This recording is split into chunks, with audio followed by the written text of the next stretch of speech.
జయ గురుదత్త. అనేక రకాల బాధలు భర్తల వల్ల అనుభవిస్తున్నటువంటి భార్యలకు అద్భుతమైనటువంటి పరిహారం ఇప్పుడు తెలియజేస్తాను.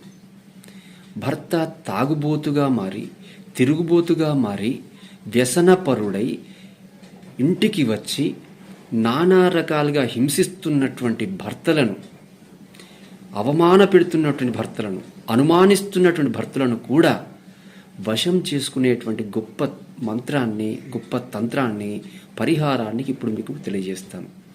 మీరు నేను చెప్పినట్టుగా చేసుకోండి. అదేమిటంటే, ఏదైనా ఒక మంచి శుభతిథి, శుభవారం చూసుకొని, లేదా శుక్రవారం చూసుకొని, ఉత్తరం వైపుగా ఒక మట్టి ప్రమిదలో ఆవు నెయ్యి పోసి 2 వత్తులు వేసి దీపారాధన చేసి మీరు ఉత్తరముఖంగా కూర్చోండి.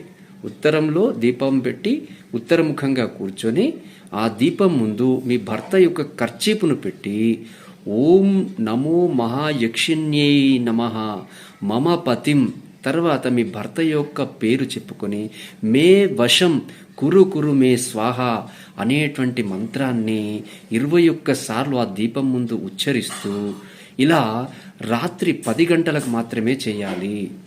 ఇలా రాత్రి 10 గంటలకు చేసి ఇలా 21 రోజులు చేసిన తర్వాత తప్పనిసరిగా ప్రతిరోజు లలితా సహస్రనామాలను చదువుకోండి.